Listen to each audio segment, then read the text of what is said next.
Hi students, I am Deepak Kumar Sahu, expert in mathematics. Welcome to MKD Education Classes. आज के class में हम composite function के बारे में डिस्कशन करने वाले हैं। उसके कुछ एग्जांपल डिस्कशन करेंगे और सम असाइनमेंट प्रॉब्लम डिस्कशन करें। ठीक है students, let's start. Actually what is composite functions?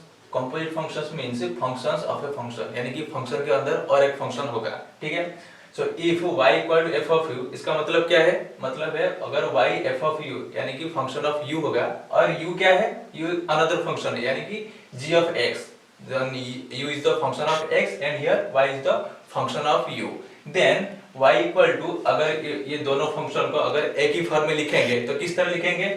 y equal to f of u क्या है? g ऑफ x, यानी कि u के जगह पर हम g ऑफ x लिख दिए, यानी कि f of g of x हो गया, यानी कि फंक्शन के अंदर और एक फंक्शन आ गया। सो इसको हम किस तरह लिख सकते हैं? f of g of x। इसको आप सेट थ्योरी में भी आप जानते होंगे। ठीक है, सो अगर यानी कि आपको फंक्शन के अंदर और एक फंक्शन आ गया, यानी कि अगर y f of u and u g of x, then you can write y equal to f of g of x। यहाँ पे दो फंक्शन है, अगर तीन फंक्शन होगा तो यहाँ पे हम लिख सकते हैं f ऑफ g ऑफ और एक फंक्शन। ठीक है, सो इसको बोलते हैं हम कंपोजिट फंक्शंस और फंक्शंस ऑफ ए फंक्शंस। ठीक है, सो इसका एग्जांपल है, for example if y equal to cos u and u equal to x square, यानी कि y cos u, cos का मतलब फंक्शन ऑफ u है, cos का मतलब क्या है? y अगर फंक्शन ऑफ u है यहाँ पे, और u क्या है? u equal to x square है, यानी कि u is the function of x। So अगर इसको हम एक ही फॉर्म में लिखेंगे तो किस तरह लिखेंगे? y equal to cos u क्या है? x स्क्वायर, यानी कि y equal to cos x square. So y equal to cos x square is called the composite functions और फंक्शंस ऑफ ए फंक्शन। ठीक है, सो अगर इसका हम कुछ प्रॉब्लम सॉल्व करेंगे, इक्वल टू यहाँ पे हमने क्या लिया था? f of u। ठीक है, एंड u को हम क्या लिया था? g of x। ठीक है, so y equal to function of u and u is a function of x। तो इसको हम किस तरह लिखते हैं? y equal to f of g of x। ठीक है, तो this is called the composite functions. So इसको हम किस तरह लिखेंगे? किस तरह इसको, अगर कोई भी कॉम्प्लेक्स फंक्शन दिया है तो हम किस तरह इसका डेरिवेटिव निकाल सकते हैं? तो by the use of a chain rule, by the use of a chain rule. ठीक है, ये चेन रूल है क्या? So y equal to f of u दिया गया है, यानी कि y equal to f of u आपको दिया गया है, यानी कि पहले आप क्या करोगे? जो y equal function of u अगर दिया गया है तो आप पहले क्या करोगे? dy बाय du निकालोगे। ठीक है, so y equal function of u दिया गया है तो पहले dy बाय du निकालोगे। सो ये क्या होगा? f डैश u आ गया। ठीक है, और अगर u इक्वल टू कोई भी अगर g ऑफ x यहाँ पे दिया गया है, so u equal to g of x दिया गया है, यानी कि अगर इसका डेरिवेटिव निकालोगे, u is the function of x, तो क्या करोगे? Derivative of u with respect to x निकालोगे। सो दोनों बार डेरिवेटिव निकालो, पहले y is function of u दिया गया है, यानी कि dy बाय du पहले निकालोगे, फिर क्या करोगे? u is equal to g of x, यानी कि u is the function of x, so derivative of, then find the derivative of u with respect to x। जिस फंक्शन में आपको दिया गया है उस function with respect to that function आप डेरिवेटिव करोगे। यहाँ पे u दिया गया है, यानी कि derivative with respect to u, यहाँ पे u is the function of x, यानी derivative with respect to u, तो ये क्या आ जाएगा? g डैश ऑफ x आ जाएगा। ठीक है, सो नेक्स्ट अगर हमका क्या निकालेंगे? क्या निकालेंगे? dy बाय dx अब हम निकालेंगे, तो कैसे निकालेंगे? So d we can write dy by dx equal to dy by du। ठीक है, dy by du into du by dx।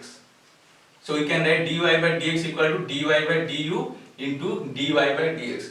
इसका मतलब क्या है? पहले क्या करोगे? जो y equal to function of u दिया गया है, पहले इसको डेरिवेटिव करोगे, यानी dy बाय du का मतलब वही है कि नहीं? पहले जो फंक्शन y दिया गया है विद रिस्पेक्ट टू u में पहले डेरिवेटिव करोगे। ठीक है, इनटू फिर अंदर वो जो फंक्शन है u क्या है? u और एक फंक्शन है g ऑफ x है।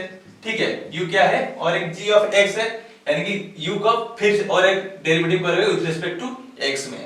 सो दोनों बार जो डेरिवेटिव करोगे उसका अगर मल्टीप्लाई निकालोगे तो हम डेरिवेटिव dy बाय dx निकाल सकते हैं। ठीक है, this is called the chain rule, this is called chain rule. ठीक है, इसकी मदद की वजह से हम कंप्लीट फंक्शन का जो प्रॉब्लम है इसका हम सॉल्व कर सकते हैं डायरेक्टली। ठीक है, सो प्रॉब्लम की तरफ हम चलते हैं।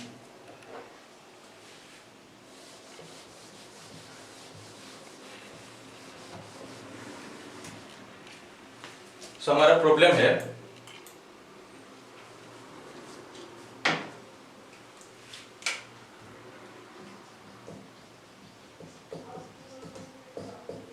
एक एग्जांपल दिया गया है, find dy by dx, find dy by dx when y equal to क्या, x square plus 2x minus 1 whole to the power 5। ठीक है, so y equal to x square plus 2x minus 1 whole to the power 5। So we have to find the derivative dy by dx हम निकालेंगे। तो अब ये देखो y is equal to x square plus 2x minus 1 equal to 5 दिया गया है। तो क्या करेंगे, पहले जो अंदर है, अगर y equal to x to the power n हम जानते हैं, इसका डेरिवेटिव क्या होगा, dy बाय dx क्या होगा, डायरेक्टली हम जानते हैं फॉर्मूले में n into x to the power n minus 1 हम जानते हैं। ठीक है, सो पहले इसका अंदर जो है x square plus 2x minus 1 ये और एक वेरिएबल हम ले जाते हैं। Suppose this is equal to u। ठीक है, so let u equal to x square plus 2x minus 1। ठीक है, सो इस जो अंदर है x square plus 2x minus 1, इसको और एक variable u equal to this हमने ले लिया।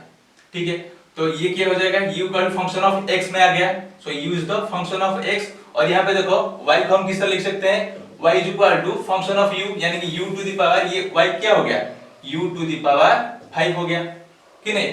सो y equal to function of u में आ गया और u equal to function of x आ गया, यानी कि this is the composite functions of u। ठीक है, so u equal to function of x में आ गया, यानी कि हम क्या करने वाले हैं, derivative of u with respect to x में हम निकालेंगे। तो इसका डेरिवेटिव क्या होगा, सो du बाय dx निकालेंगे। तो du बाय dx क्या हो जाएगा, derivative d by dx of x square plus 2x minus 1 which equal to derivative of x square, यानी कि d बाय dx ऑफ, पहले x स्क्वायर हम करेंगे, ठीक है, प्लस डेरिवेटिव ऑफ 2x यानी d by dx of 2x हो जाएगा। ठीक है, then minus of 1 minus d by dx of 1। ठीक है, which equal to x square, यानी कि x to the power n के फॉर्म में है, इसका डेरिवेटिव आप जानते हो क्या होगा, n into x to the power n minus 1, यानी कि 2 into x to the power 2 minus 1। Directly formula पूछ सकते हैं, x to the power n के फॉर्म में है। ठीक है, plus derivative of 2x, 2 constant term है, we can write take it as outside. ठीक है, then d by dx of x आ गया, x का डेरिवेटिव क्या है, 1 है, यानी कि 2 into 1 हो गया, minus d by dx of constant term, constant term का डेरिवेटिव क्या है आप जानते हो, क्या है, 0, 0 लिख दिया, हो गया। सो which equal to 2 into x to the power 2 minus 1, यानी कि 1, यानी कि 2x हो गया, प्लस 2 into 1 2 हो गया, यानी कि 2x plus 2 is the derivative of u, यानी कि du by dx क्या निकला, 2x plus 2। ठीक है, यानी कि du by dx निकल गया। अब क्या करने वाले हैं, y dy, y in terms of y क्या है, फंक्शन ऑफ u है, यानी कि dy by du अब निकालेंगे। ठीक है, सो dy by du निकालो, क्या हो जाएगा,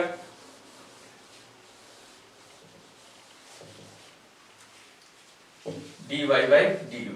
सो y क्या है, y equal to u to the power 5 था। ठीक है, सो यानी कि हम निकालेंगे dy by du। So dy by du क्या आ जाएगा, यानी कि d by du of u to the power 5। ठीक है, सो ये x to the power n का फॉर्म है, तो डायरेक्टली हम लिख सकते हैं 5 into u to the power 5 minus 1, यानी कि 5 into u to the power 4, u to the power 4 आ गया। ठीक है, और 5 u टू द पावर 4, यानी dy by du क्या निकला, 5 into u to the power 4, and du by dx क्या निकला, 2x into 2x plus 2। ठीक है, सो अब हम क्या करने वाले हैं, dy by dx निकालेंगे। ये पूछा था कि dy by dx है क्या, तो dy by dx अब क्या करेंगे, dy by dx क्या है, chain rule, dy by du into du by dx। ठीक है, सो dy by du क्या है, dy by du क्या है, 5 into u to the power 4, so 5 into u to the power 4। Into du by dx क्या है, du बाई dx क्या है 2x प्लस 2, ठीक है। सो 2x प्लस 2 लिख दो, हो गया। which equal to 5 into u क्या है, हमने u किसको सब्स्टिट्यूट किया था, ये u equal to x square plus 2x minus 1 को हमने u दिया था, यानी कि u की जगह पर हम u x square plus 2x minus 1 लिख दो, आ जाएगा। तो क्या x square plus 2x minus 1 whole to the power 4 हो गया इंटू 2x प्लस 2। अगर इसको दोनों पे 2 कॉमन ले जाओगे तो 2 इंटू 5 क्या हो जाएगा 10 into x square plus 2x minus 1 to the power 4 into ये क्या हो जाएगा x प्लस 1 हो गया। सब हम नेक्स्ट कुछ प्रॉब्लम सॉल्व करने वाले हैं।